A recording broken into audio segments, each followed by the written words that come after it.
Cricket, the gentleman's game. While around for more than a century, it hasn't picked up much traction in the United States. Here at the Yankee Cricketer, I'm trying to change that. By breaking down the game, explaining it piece by piece, this South African American hopes to ignite a desire among my compatriots to begin to follow the second most popular sport on the planet.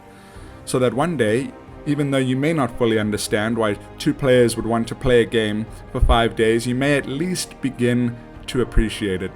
So we will break down the game, begin to understand the rules and strategy, and analyze current headlines as well as decade-old controversies. All of that and more coming up.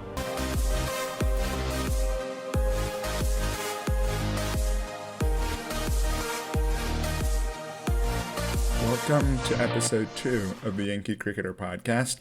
If you're still here, that's a good sign. It means you didn't get washed away by the fire hydrant or fire hose of information in the last episode, so I appreciate that. In this episode, we're going to look at the conditions of a pitch and how that can change the outcome of a game and swing it from one side to the other. Look at how those conditions change depending on the length of the game and how that comes into play, and then just how that affects strategy decisions that are made throughout a game, and how the captain and coach of each team have to address those conditions and adapt on the fly a lot of times. And yeah, just look at how that plays a big part and a large role in the game of cricket as a whole. Unlike the game of basketball, which is played indoors, and so conditions never change, the court is always the same, the atmosphere may be different, depending on crowd noise or something like that, but the conditions are always the same. In cricket, the conditions are everything.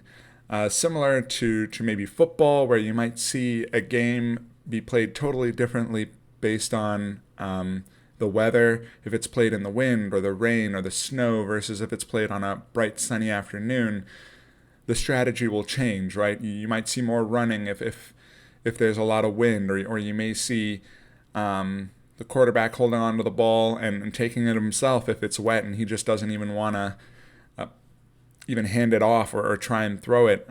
Similarly, in the game of cricket, the conditions are everything, from the cloud cover to the outfield and what kind of grass is in the outfield, to how dry it is, and then to just the wicket in the middle or the pitch in the middle, depending on what the groundskeeper has done or how the groundskeeper has decided to prepare the pitch. That can totally change the outcome of the game and the strategy going into the game. And so we're going to take some time to just look at that a little bit, talk about the role of the captain and the coach on a cricket team, and how they will also define the outcome of the game and define the strategy that a team employs going forward, and kind of use that as an intro into some of our deeper dives into elements of the game. So we'll start kind of this episode with the toss, going out, the coin toss, how you decide what you're going to do when you win the coin toss. Are we going to bat? Are we going to bowl? Look at the captain and the coach and see what will inform their decisions. Is it team composition, the players that they have or the players that the other team has? Is it the conditions of the pitch, or is it a mix of all of those things? And then coming up, we'll look at deeper dives in further episodes of other elements of the game as we go forward. But we'll start with the toss here today. And so, just like any other sport that has a coin toss, the two captains walk out to the middle, and an umpire will, or actually one captain, the home captain, will toss the coin, and the away captain will call either heads or tails, and whoever wins will then determine whether they want to bat first or bowl first. In a T20 game or a 50-over game, in the shorter formats, those games that are anywhere from 120 balls or around 300 balls, right? Kind of like we talked about last time with the different formats. Those games, the toss can be very important just because some teams don't like chasing. A lot of teams these days prefer to chase a score because then they know what they're aiming for. They have a goal or a target in mind. But there are other teams that don't, that would rather set a score and then put the pressure on the other team when they come out to bowl. And so that's different than baseball or basketball or football because a team is going to bat all the way through, right? And so in baseball, if you're the home team and you're batting in the bottom of the innings, right? You're kind of always chasing the game a little bit to some extent because if the other team puts up 5 runs on the top of the first, that can put pressure on you to try and catch up really fast. But then again, it's kind of this ebb and flow. Every inning, it kind of resets. Whereas in cricket, one team is going to bat all the way through, amass a huge score, potentially, hundreds of runs, and then you're going to have to come out and bat and look at that. And that can create a pressure point. But as the game has evolved and as the shorter format of the game, T20 cricket, has become more prominent, players have become more and more comfortable with chasing larger and larger scores.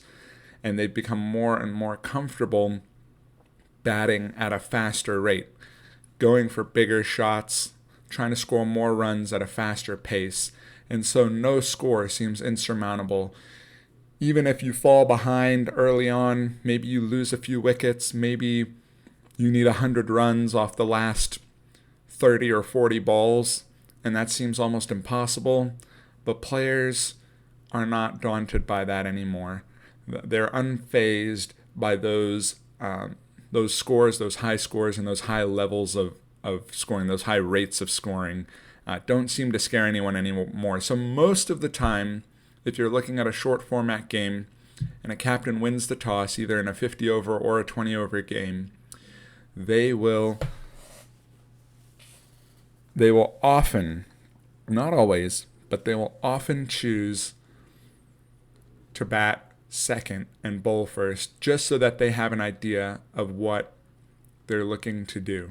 And their batsmen can plan accordingly. They can come out with an actual plan to bat and say, okay, we know we need 200 runs in 20 overs. That's 10 runs and over. But by 4 overs, we want to be at 40 runs or 30 runs. And by 8 overs, we want to be at 60 runs. And by 10 overs, we want to be at 90 runs or whatever. And you can create little mini goals like that. It's harder to create those goals as the team batting first because of many factors. But one of the biggest factors is probably the condition of the pitch. The pitch, as we talked about last time, is that dirt rectangle in the middle of the oval field, about 60 to 70 feet long, and the conditions of that pitch vary wildly from field to field, from ground to ground, even on the same field.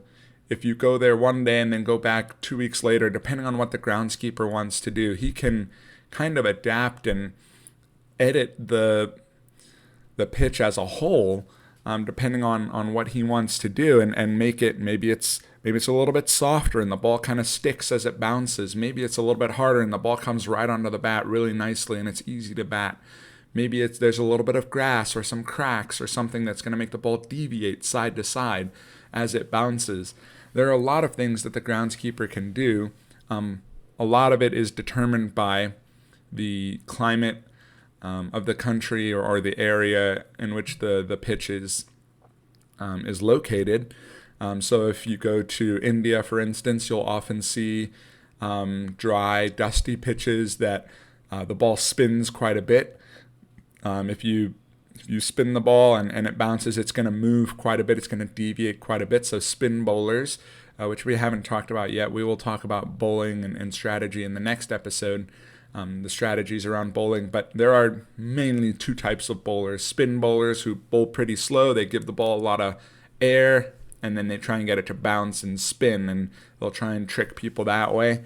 Or fast bowlers who try and just kind of bowl it as quick as possible, get the ball to move through the air a little bit, swing side to side, and then get the ball to kind of rush on to players fast enough and not give them a lot of time to react. And so, but anyway, spin bowlers are often more useful in the subcontinent or in India, Sri Lanka, Pakistan, Bangladesh, you'll see a lot of spin bowlers taking many wickets.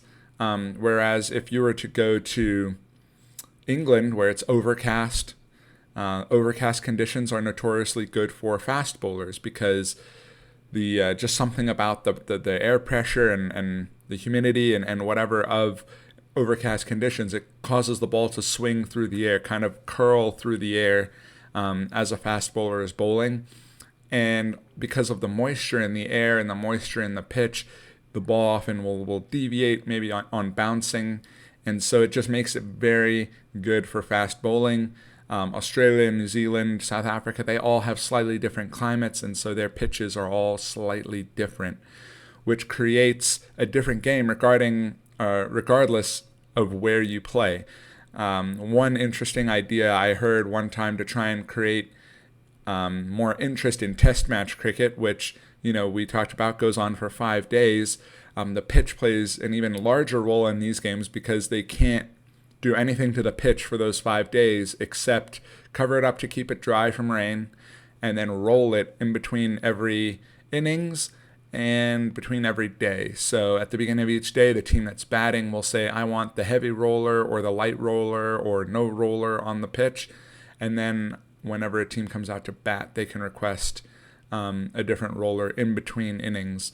But that's it, just flattening it out a little bit, that's all. There's no watering it or doing anything else to the pitch for those 5 days. And so depending on where you are in the world, that pitch will deteriorate in different ways. And so Test match cricket has been losing popularity for a while. And so one of the ways people thought they could, make it interesting, it never happened, but it was posited that you would have two teams where neither team is the home team going to play a test match in another country. So for instance, you would have Pakistan and India playing a test match in England, which would never happen ever because, again, like we talked about last time, teams go on tours of other countries. So Pakistan would normally just go tour India and play in India, or India would play in Pakistan, but they would never play a test match against each other in a third country. The problem with this is who's going to go watch that game. If you're playing in England, there aren't a ton of people in England that would pay to go watch this game, or there are some, but maybe not as many as you would want, and so that doesn't really ignite the interest you would want. But it is an interesting thought experiment because neither of these teams are comfortable in the conditions, and so it would change both of their strategies. Neither of them would have an upper hand because neither of them would be very comfortable, and so it would create a totally different game than if both of them play in India or Bangladesh, where they're more conditioned to the conditions, if you will. They're more comfortable with the condition of the pitch and the wicket as a whole. And so it's just very interesting how the pitch plays a large role in determining not only outcomes, but strategy as well. So to go back to our initial kind of analogy, we're talking about the captain wins the toss, and it's sometimes harder to set a score if you bat first because you don't really know what the pitch is doing. I mean, you can look at the pitch before the game and say, okay, it looks hard, it looks like this, it looks like that. But the other team gains an advantage, or at least a slight advantage, by seeing you bat first because they can look at the pitch and say, you might think, oh, this is hard and fast. Our batsman can go all out. The ball's not going to deviate at all. They can just look at it and see ball, hit ball, and it'll be fine. But then maybe it's a little tricky. Maybe the ball's actually deviating a little bit, or it's doing something on the bounce, or it's doing something through the air that you just weren't expecting. And once the fielding team realizes that, they can adapt when they come out to bat, right? Whereas for you have to adapt on the fly. And now those goals you were setting yourself, every 3 overs we want to be at this score, or every 5 overs we want to be at this score, that kind of gets thrown out the window. And then you suddenly don't have a good idea of what a good score could be. Because when you bat first, you kind of have in your mind, hey, 160, 180, whatever in a T20 match, that's a good score. But a good score really changes from game to game. There's no one good score for a T20. 120 runs could be a good score on a pitch that's difficult to bat on. whereas 200 runs may not even be close to good enough on a pitch that's incredibly easy to bat on. And so that's why batting first is sometimes difficult, because you don't have any real idea of what the pitch is doing, and you kind of have to learn it on the fly, and you don't have any good idea of what a good score looks like and what the goal is, whereas the second team kind of gains all those little benefits. Now the trade-off is they have the pressure. If they fall behind early, they struggle to score, they lose a few wickets, now suddenly the pressure builds, and it builds immensely on them, even more than it would if you batted first. And then there are other conditional or conditions type things that will change as you bat second. For instance, if you're playing like a night match in a T20 or a 50 over match and you're going to bat at night, it can sometimes be harder to bat under lights. Sometimes maybe a little bit harder to see, to pick up the ball. Sometimes the ball's skidding off the pitch as the dew comes. The ball's bouncing and skidding and doing different things, which makes it slightly harder to bat as well. And so that can also change your decision. But the captain and the coach will take time. They'll look at the pitch. They'll try and decide, okay, our team, we like batting second. We like chasing the score down. So if we win the toss, that's what we're going to do. This pitch looks like a good score would be, 150, 140. And so if we can bowl first, hold them to 130, 135, we think that would be good. And then we'll come out and bat and try and beat that. And so that's just kind of some of the strategy that goes into deciding what you're going to do after you win the toss. The coach doesn't really have much of a say on the field. So once they get out on the field, the captain is making the field settings. He's putting people in different positions where he thinks they should go, talking to his bowler, saying, where do you want fielders to be? And then talking to his wicket keeper as well, the guy behind the wickets with the gloves, who's known as the wicket keeper, the only player who wears gloves on the fielding side, similar to the catcher. They're all kind of talking to each other and trying to figure out some strategy for bowling. And so the coach, his work is kind of all done in practice. Once you get to the game, he's not really communicating that much with the captain. Sometimes they'll have a drinks break and the 12th man will come out of the dressing room and he'll have the drinks for them and he'll bring out some messages from the coaching staff. But other than that, on the field, it's all up to the captain. And so he's got to adapt to the conditions. He's got to keep his players motivated. He's got to keep a positive attitude. He's got to always be thinking about a new line of attack to attack the batsmen and try and get them out. He's got to be aware of all the weaknesses of every batsman. He's got to try and play to those weaknesses with his field positions and with which bowlers he chooses to bowl when.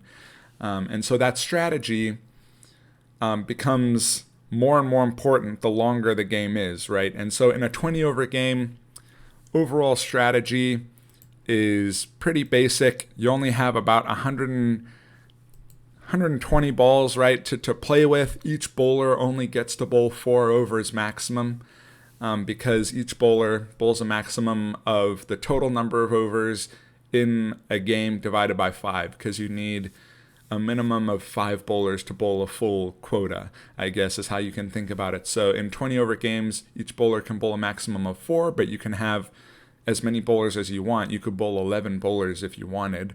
You could get the wicketkeeper to take off his gloves and bowl if you really were that desperate. And in a 50-over game, obviously, 10 overs would be the maximum for a bowler to bowl, but that doesn't mean if a bowler bowls, they must bowl 10. They could bowl any number of overs, but the maximum would be 10. And then in a test match, like we mentioned, there's no maximum.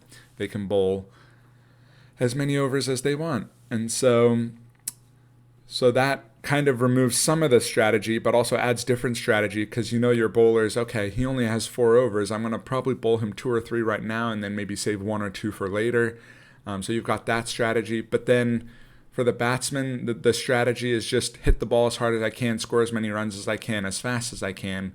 And so the strategy gets very condensed. It's kind of ball to ball, the strategy is changing. The captain's speaking to the bowler saying, okay, this ball, let's move some fielders back on this side of the field and let's try and hit him there. Let's try and get the ball like in his ribs and get him to hit it to that side of the field where we put some fielders. And it's almost changing every ball or every delivery.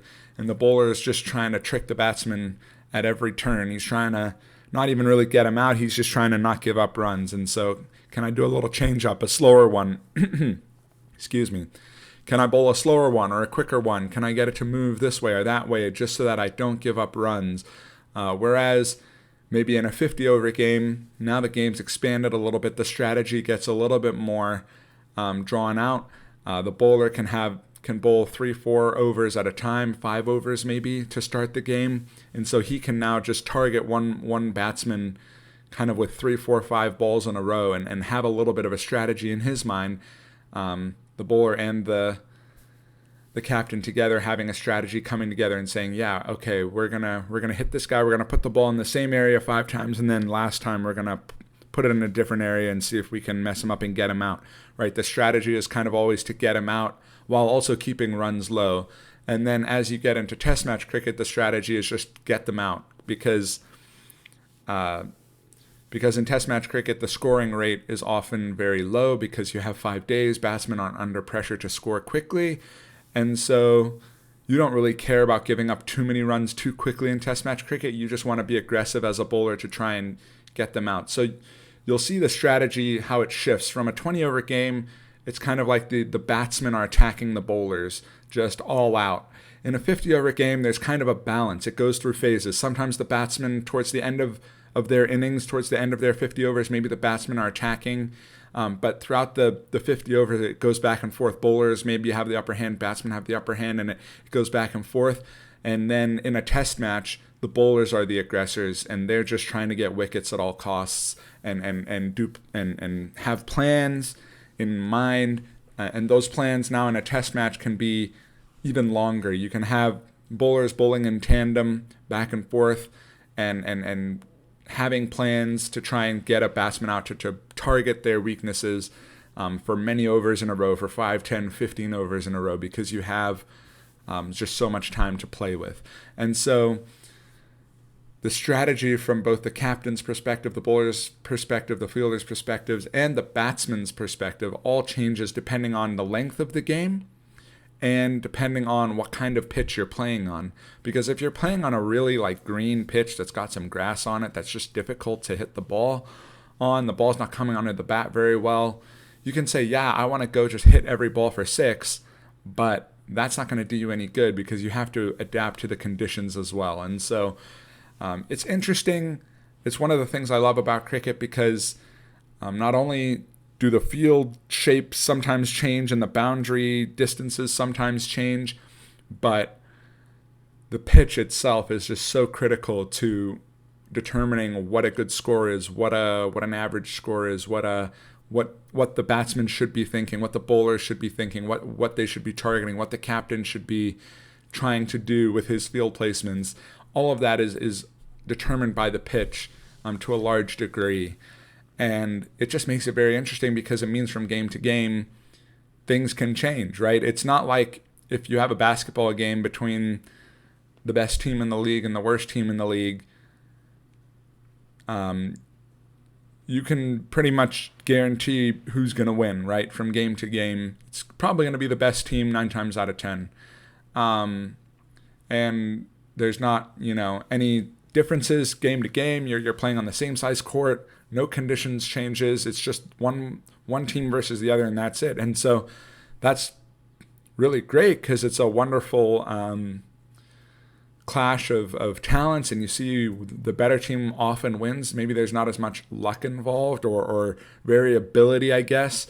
But in cricket, there's just that added variability of the pitch. And if one team can exploit the pitch to their benefit the best, they can sometimes win a game when they're the weaker team on paper, but they make better use of the conditions and they read the pitch better. I guess it's kind of like golf in the sense that you can have a great golfer, but if they misread the greens and they misread the conditions on the day, then they can play very poorly. If there's a lot of wind, if there's a lot of, if the greens are really hard and the ball is just rolling off it and they don't see that and they miss that until like hole 9, suddenly maybe that's too late. And so I guess similarly, cricket is also very dependent on those conditions. And so I guess if you're trying to make a parallel in your mind, golf is probably a good one, a game that the conditions dictate a whole lot of how the day will play out. And cricket is very similar. The conditions, the cloud cover, the sun, the where in the world it's being played, how hard the pitch is, what the groundskeeper and the ground staff have done to the pitch and the outfield can dictate what a good score is and what the strategy should be. Because we haven't even talked about the outfield.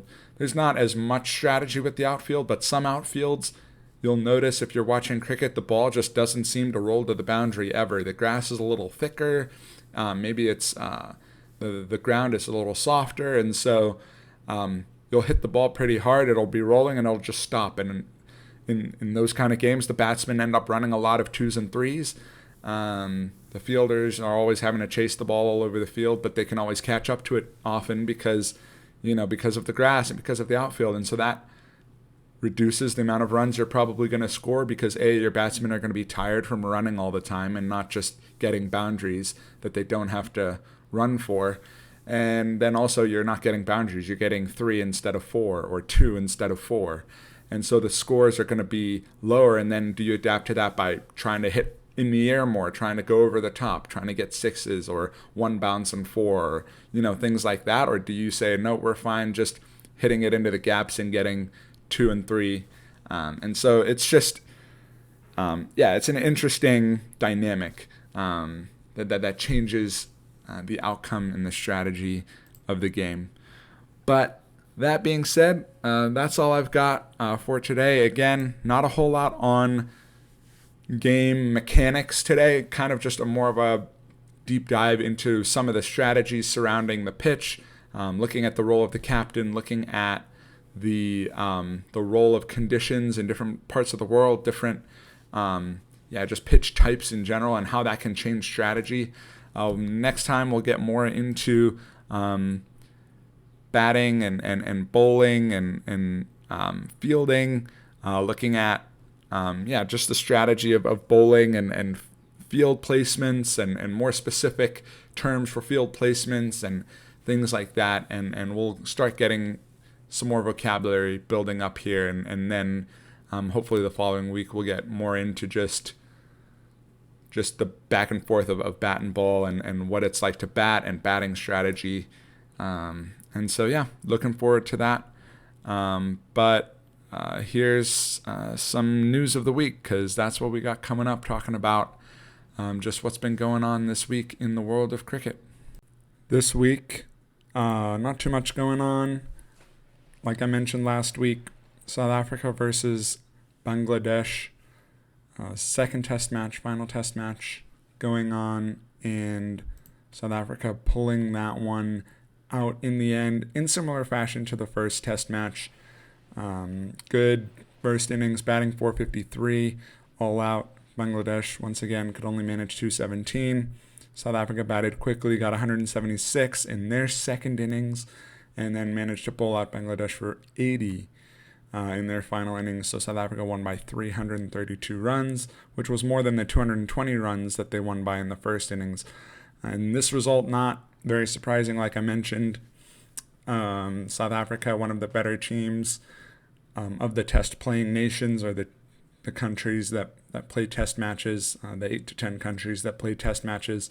And Bangladesh has always been on the lower end of that scale, plus the fact that they're playing in South Africa in conditions that are not that are foreign, I guess, to the Bangladeshis and are comfortable for the South African players. This is not surprising. But Keshav Maharaj, once again in the second innings, or in Bangladesh's second innings, in the fourth innings of the match, picking up 7 more wickets and really bowling well in tandem with Simon Harmer and earning himself man of the match honors for that one. Also, IPL action still going on. One of the games of the week that I thought, the Gujarat Titans versus Rajasthan. Looking at Hardik Pandya here, the man of the match in that one. Gujarat putting up 192 for 4 on the back of Pandya's 87 off 52, and David Miller with a quick fire 31 runs off 14. And David Miller is a local. I grew up in the same city as him, so he's local to the area that I grew up in South Africa, and so I always enjoy following South Africans when they play all over the world. And so, yeah, good to see him doing well. Pandya moving up to second on the run charts for the IPL, and Gujarat moving into first place with only one loss in 5 games. And so that puts him at the top of the table for now. Joss Butler for Rajasthan picking up 54 in their response off 24 balls, so a very quick fire 54, but they could only manage 155 and lost by 37 runs. But Joss Butler also up there on the run charts, top 3 as well for him for Rajasthan. So good to see 2 of the top run getters in the tournament going head-to-head, and yeah, seeing Pandya pull that one out. Also got some English county cricket going on as well. Not too much going on. The only interesting thing that I've really seen was Essex and Somerset playing Somerset all out for 109 in the test match. First innings score all out for 109, and Essex batting well with Alistair Cook at the crease, getting a pretty good run of it there, getting a bunch of runs. And Alistair Cook, if you don't know, is a former England captain who opened the batting for them for many years, has over 10,000 runs in tests. So it's good to see him still playing, even though he's retired. So just fun to see cricket still going on, even if there isn't too much international action. Still good T20 action in India, and still good test match cricket in the first class leagues in the county championship in England. But hopefully next week we'll have some more news for you. But that's all we got for this week. See you next time.